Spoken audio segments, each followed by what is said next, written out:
আসসালামু আলাইকুম। আমি ডক্টর জান্নাতুল ফেরদৌস বলছি। আশা করি সবাই ভালো আছেন, সুস্থ আছেন। আজকে আপনাদের সাথে একটা বিষয় নিয়ে শেয়ার করব, সেটা হচ্ছে ডেঙ্গু জ্বর। তো দেখা যায় কি যে বর্তমানে কিন্তু আবার দেখা যাচ্ছে ডেঙ্গুর প্রবণতা দেখা যাচ্ছে। তো আপনার যখন জ্বর হবে আর ইদানিং যেটা দেখতে পাচ্ছি সেটা হচ্ছে জ্বরের সাথে সাথে কিন্তু কাশি এবং পাতলা পায়খানা নিয়েও আসছে।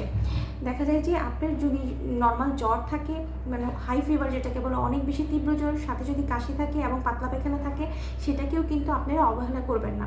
ভাববেন না যে ডেঙ্গু নাও হতে পারে। এক্ষেত্রেও কিন্তু এখন বর্তমানে দেখা যাচ্ছে যে ডেঙ্গু ধরা পড়ছে, অনেক পেশেন্ট এরকম আসছে।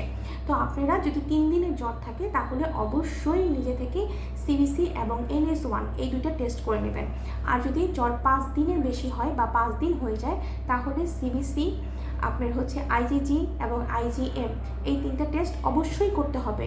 আপনারা যদি এই টেস্টগুলো করতে পারেন তাহলে আপনারা কনফার্ম হতে পারবেন যে আপনাদের ডেঙ্গু হয়েছে কিনা। আর জ্বর হলে অবশ্যই ডাবের পানি খাবেন, চেষ্টা করবেন প্রতিদিন একটা করে অন্তত ডাবের পানি খাওয়ার, এবং লিকুইড জাতীয় খাবারটা বেশি বেশি খেতে হবে। ঠিক আছে, ডেঙ্গু জ্বরের চিকিৎসায় কিন্তু প্রথম ক্ষেত্রে যদি ডাবের পানি এবং কি প্রচুর পরিমাণে খাওয়ার পানি খাওয়া যায় এবং লিকুইড, যেটাকে বলে যে লিকুইড ফুড, বারবার তরল জাতীয় খাবার বারবার খান, তাহলে কিন্তু এটা খুব একটা বেশি বড় আকার ধারণ করবে না। আর ফলের জুসটাও কিন্তু আপনারা খেতে পারেন, বাইরের ফলের জুস না, অবশ্যই বাসায় বানিয়ে খেতে হবে।